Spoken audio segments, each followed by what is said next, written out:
బబులోన్లో ఉంచాడు భక్తులను తీసుకెళ్ళి. ఈ అనుభవాలే. యూదాలోనేమో అందుబాటులో ఉండి అన్నీ తానయ్యాడు. ఆ అనుభవాలు నేర్పి దేవునితో కనెక్ట్ అయిన తర్వాత బానిసలుగా కొనిపోయేటట్టు చేశాడు. ఈ నలుగురిని అందులో చేర్చి వాళ్ళని అసలు పట్టించుకున్నట్టు దేవుడు మౌనం అయిపోయాడు. విచిత్రం చెప్పనా, వాళ్ళని దేవుడు పట్టుకోలేదు, బబులోన్లో వాళ్ళే దేవుణ్ణి గట్టిగా హత్తుకున్నారు. హల్లెలూయా, హల్లెలూయా. బబులోన్లో వారే దేవుని హత్తుకున్నారు. రాజువైన నెబుకద్నెజరు, ఇందును గూర్చి నీకు ప్రత్యుత్తరం ఇయ్యవలన చింత మాకు లేదు. నువ్వు వేడిమి గల అగ్నిగుండాన్ని సిద్ధపరిస్తే అందులోంచి మమ్మల్ని కాపాడలేనంత చేతగానోడు కాదు మా దేవుడు. కాపాడకపోయినా పర్వాలా, మేమైతే వెనకడుగు వేసేది లేదు. మా విషయంలో ఆయన అపనమ్మకస్తుడు అయితే కానీ, ఆయన కాడు, అపనమ్మకస్తుడిలాగా చేస్తే చేయని, మేమైతే ఆయనకి నమ్మకంగా ఉండాలనుకుంటున్నాం. ఎక్కడ బయటపడింది వీళ్ళ నమ్మకత్వం? ప్రతికూలతలోనా అనుకూలతలోనా? అది అర్థం కావాలి. ప్రతికూలతలో బయటపడింది వీళ్ళ నమ్మకత్వం, వాళ్ళ విశ్వాసం. అనుకూలతలో ఏడ బయటపడింది? దానియేలు ఒకవేళ యోధాలోనే ఉన్నాడు అనుకో, షడ్రక్ మేషక్ అబేద్నెగోలు యోధాలోనే ఉన్నారనుకో, నీకు నాకు తెలిసేవాళ్ళ? అది అసలు రహస్యం. స్తోత్రం. నీకు నాకు తెలియరు ఇక వాళ్ళు. ఎందుకంటే వాళ్ళ విశ్వాసానికి అగ్ని పరీక్షలు లేవు, అక్కడ పోరాటం లేదు, ప్రతికూలతలు లేవు, నిందలు లేవు, అవమానాలు లేవు, ఎదురు దెబ్బలు లేవు, అగ్నిగుండం లేదు. యోధా దేశంలో హ్యాపీ. ఒక దానియేలు నీకెట్ట పరిచయం అవుతాడు? ఒక షడ్రక్ మేషక్ అబేద్నెగోలు నీకు ఎలా పరిచయం అవుతారు? వాళ్ళని దేవుడు ఘనపరచాలనుకున్నాడు. కొట్టు చప్పట్లో.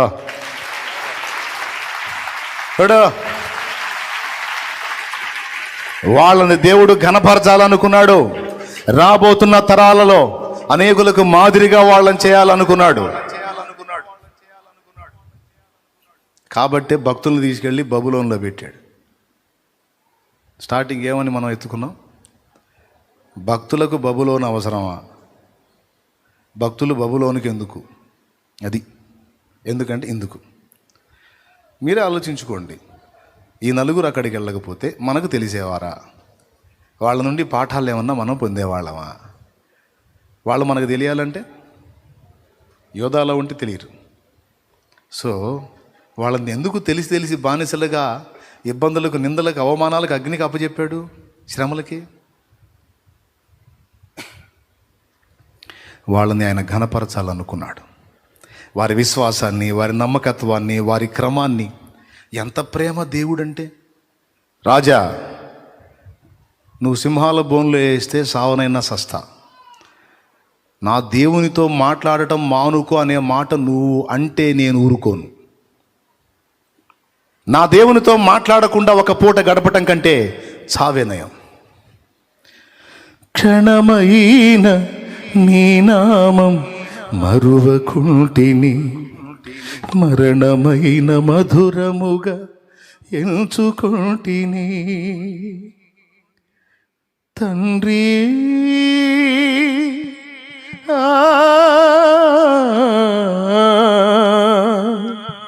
తండ్రి తండ్రి తండ్రి,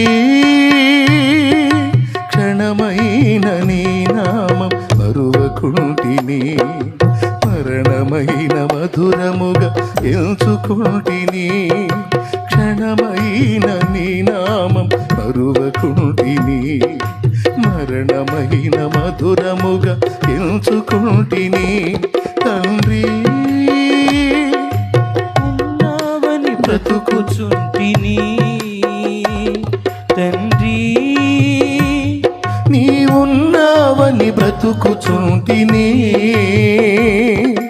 నీ కొరకు నేను, నా కొరకు నీవు, నా కొరకు నీవు, నీ కొరకు నేను, నీవుగాక ఎవ్వరు నాకు లేరయ్యా, నీవుగాక ఎవరు నాకు లేరయ్యా. నీవే నీవే నా ప్రాణము, నీవే నీవే నా సర్వము, నా ప్రాణ ప్రియుడా నా యేసయ్యా, నన్ను గన్న తండ్రి నా యేసయ్యా. పూజింతును ఓ పూజార్హుడా, భజింతును ఓ భవదీయుడా. నీవుగాక ఎవరు నాకు లేరయ్యా, నీవుగాక ఎవరు నాకు లేరయ్యా. నీవే నీవే నా ప్రాణము, నీవే నీవే నా సర్వము. యూదాలో ఉంటే అన్నీ తెలియవు.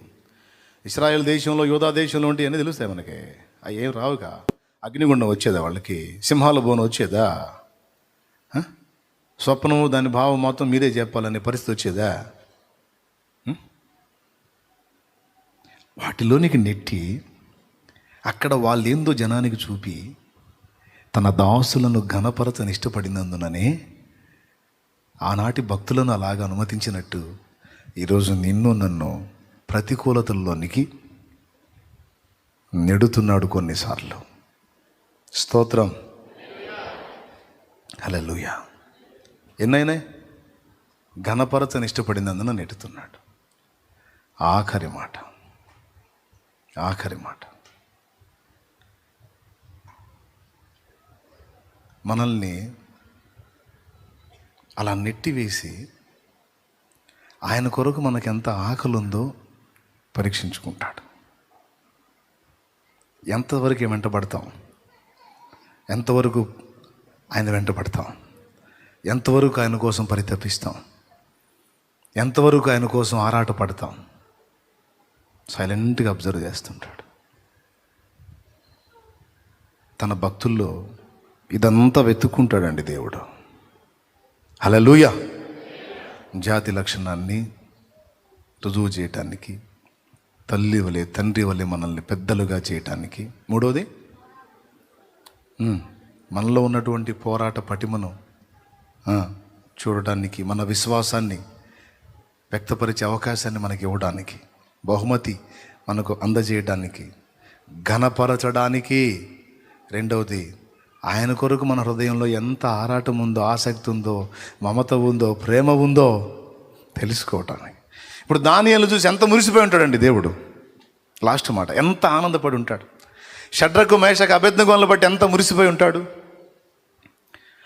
నువ్వు అగ్నిగుండంలో వేసి మేము సాగుకు భయపడతాం అనుకున్నాను, నీ సస్తం అవసరమైతే. కానీ మా దేవుడు వద్దన్న పని మాత్రం, భూమి ఆకాశాల సృష్టికర్త, సైన్యములకు అధిపతి యెహోవాకు మాత్రమే మేము సాష్టాంగపడతాం, సాగిలపడతాం. ఇక ఏ దానికి మేము సాష్టాంగపడం, సాగిలపడం. ఈ మోకాలంటూ వంగితే ఆయన ముందే వంగాలి. అది ఒక యూదుడి రోషం. ఈ మోకాలంటూ సాష్టాంగ పడితే, ఈ మోకాలంటూ వంగితే అది నా ప్రభువుకి మొక్కటానికి మాత్రమే.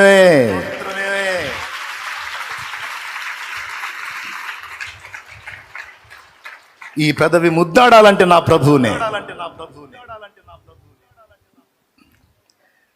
ఇక దేనికి మోకాళ్ళలోనకయో దేన్ని ముద్దు పెట్టుకొనకయో ఉందని మా తీర్మానం. ఏమైంది చివరికి? అగ్నిగుండం ఒక వెంట్రుకను కూడా కాల్చలేకపోయింది. సింహాలయ నోళ్ళు మూశాయి. భక్తులు ఘనపరచబడ్డారు. భక్తులను ఆదుకున్న నా దేవుడు మహిమ పొందాడు.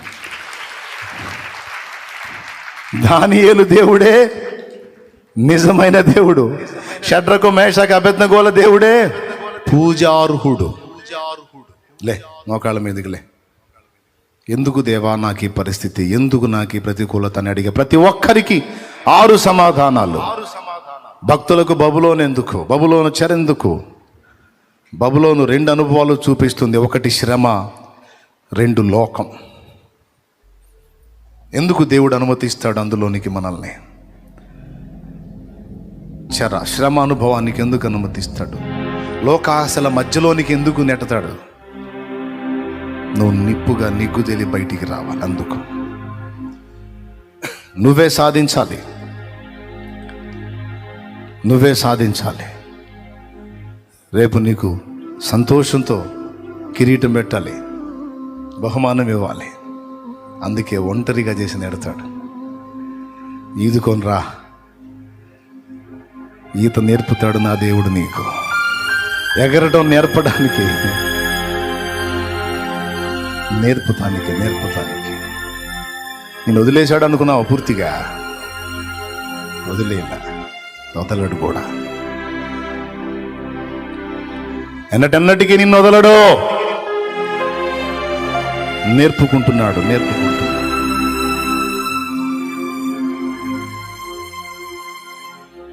తండ్రి నాతో ఈరోజు నువ్వు మాట్లాడిన ప్రతి మాటకాయ స్తోత్రం.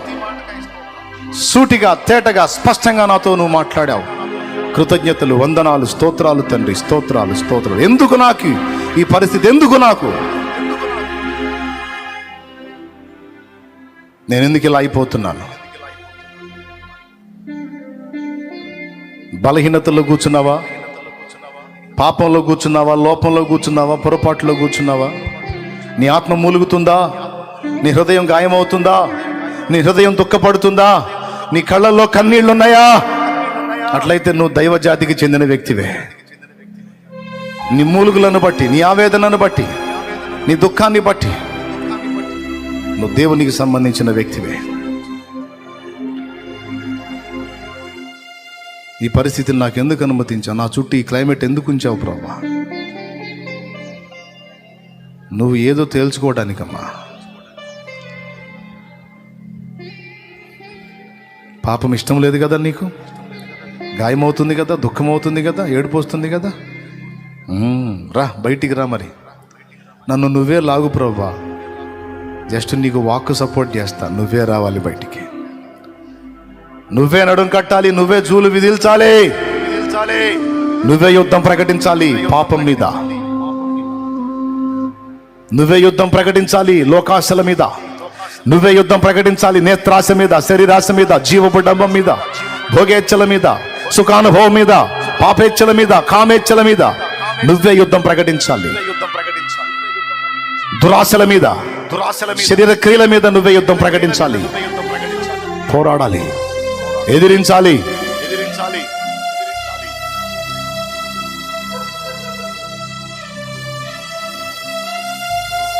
ప్రార్థన చేద్దాం ఈవేళ. తండ్రి నీకు స్తోత్రం.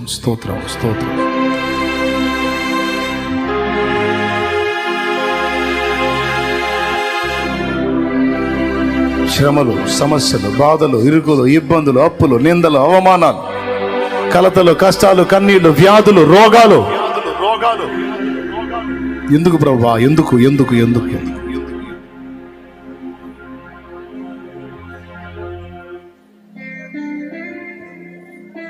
శ్రమల కొలిమిలో నీ విశ్వాసం యొక్క నాణ్యత నాకు బయటపడుతుంది.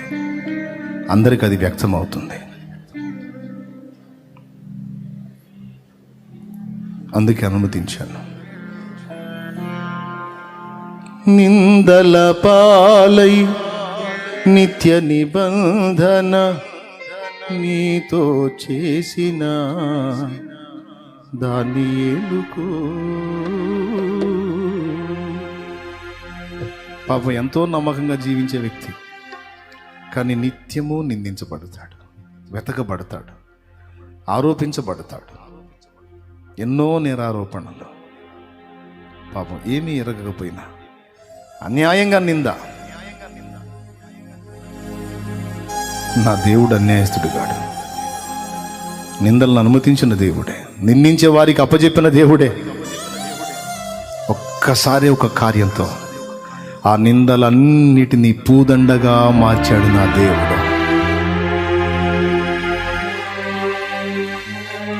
మొత్తాన్ని ఘనతగా మార్చి పడేశాడు నా ప్రభువు. ఈరోజు నువ్వు అనుభవిస్తున్న ప్రతికూలతలన్నీ, వేదనామయమైన పరిస్థితులన్నీ దీవెనగా, పూదండగా మారి నీ మెడలో అలంకరింపబడే రోజు ఒక రోజు ఉంది. నిందల పాలై నిత్య నిబంధన నీతో చేసిన దానియేలుకు. నిందల పాలై నిత్య నిబంధన నీతో చేసిన దానియేలుకు సింహాసన మీర్చినావు, సింహాల నోళ్లను మూసినావు. సింహాసన మీర్చినావు, సింహాల నోళ్లను మూసినావు.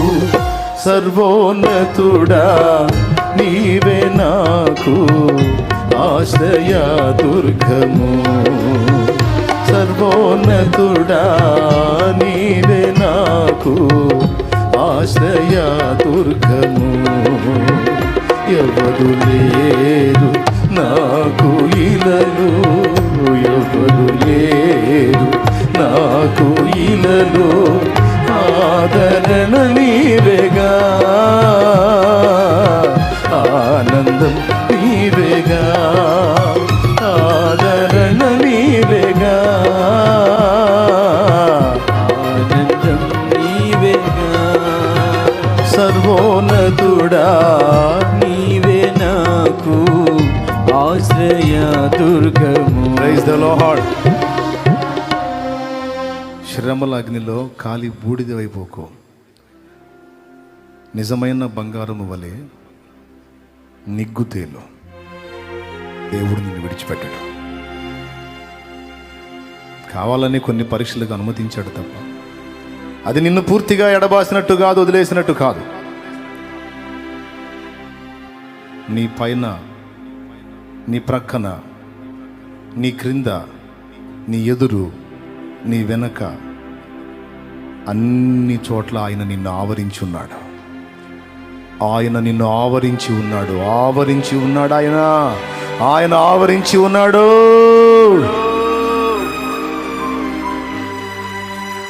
సైన్యములకు అధిపతి యెహోవా, యూదా గోత్రపు సింహం, పరిశుద్ధమైన ఆత్మ, పరిశుద్ధాత్మ నిన్ను ఆవరించున్నాడు. ఆయన ఆవరించున్నాడు.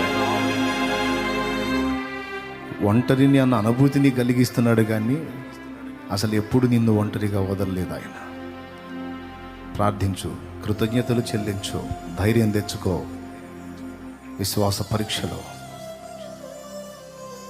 నిన్నుంచిన బబులోనులో దైవ మహిమార్థమై జీవించు, నిలదొక్కు, నీతి ఫలం ఫలించు. కృప నీకు తోడై ఉండును.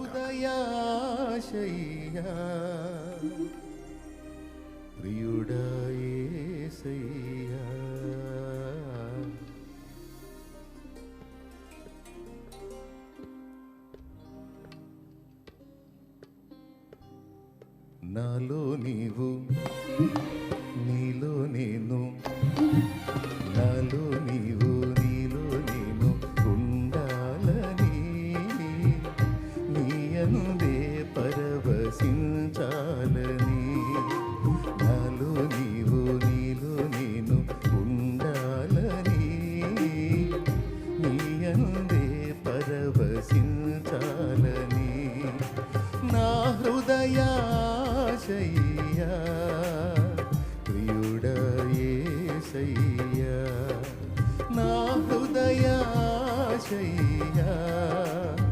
ప్రియుడా యేసయ్యా. నాలో నీవు, నీలో నేను ఉండాలని, నీ అందే పరవశించాలని. నాలో నీవు, నీలో నేను ఉండాలని, నీ అందే పరవశించాలని.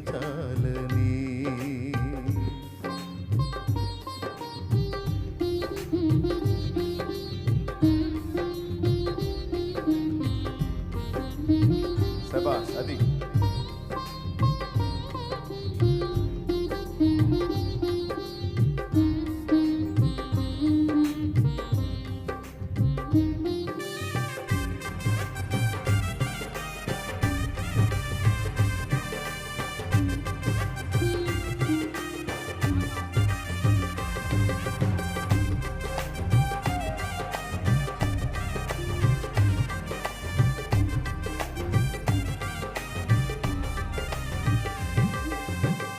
కడలి ఎంత ఎగసి పడినా హద్దు దాటదు నీ ఆజ్ఞ లేక.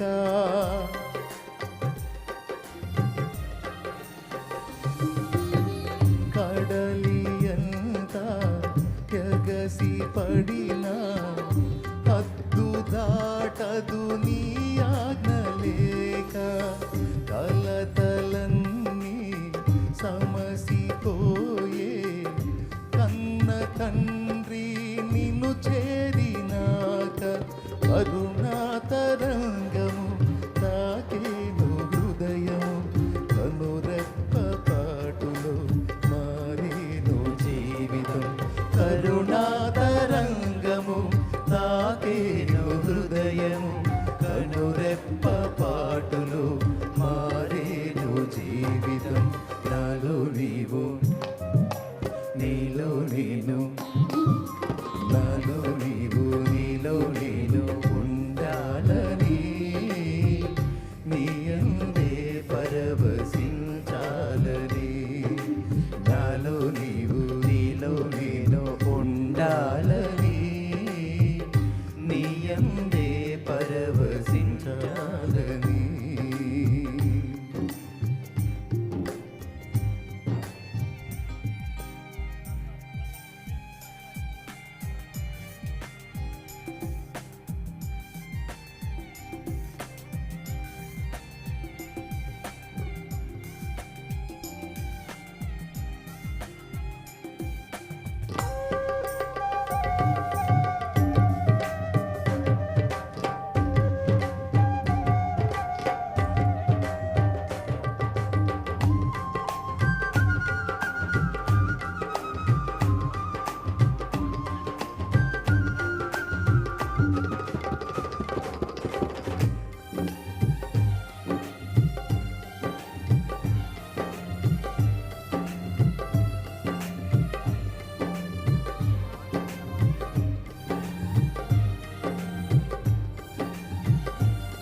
కమ్మనైనా బ్రతుకు పాట పాడుకొందును నీలో యేసయ్యా.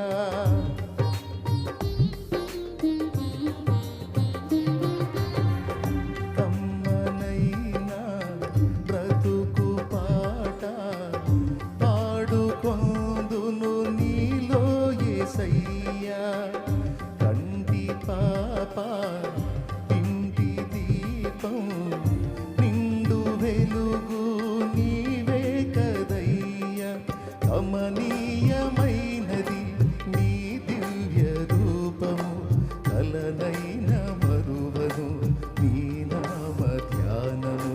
కమనీయమైనది నీ దివ్య రూపము కలనైన మరువను నీ నామ ధ్యానము.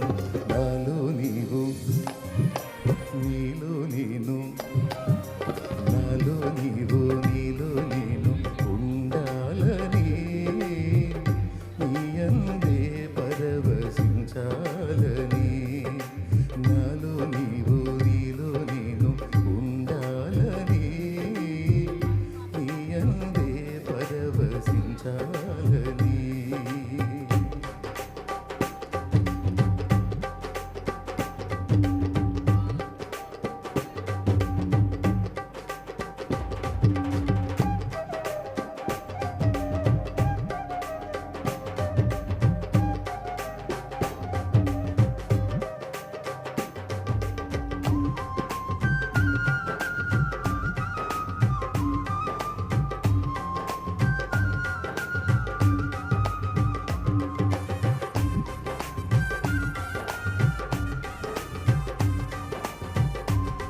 స్నేహమైన సందడైన ప్రాణమైన నీవే యేసయ్యా.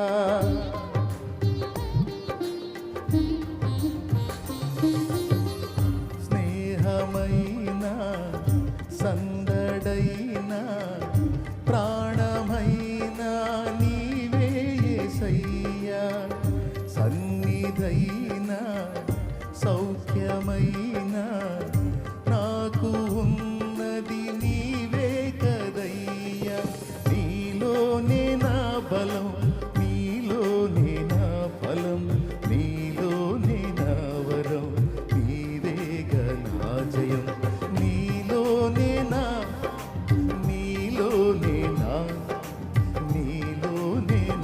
వరం. నాలో నీవు, నీలో నేను, నాలో నీవు, నీలో నేను ఉండాలని.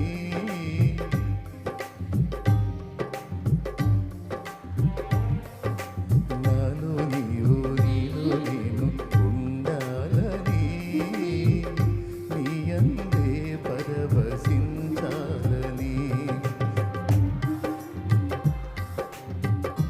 స్వరాలు వినపడాలి. యేసయ్యా నా హృదయాశయ్యా, ప్రియుడా యేసయ్యా నా హృదయాశయ్యా, ప్రియుడా యేసయ్యా నా హృదయాశయ్యా, ప్రియుడా యేసయ్యా. నాలో నీవు, నీలో నేను ఉండాలని.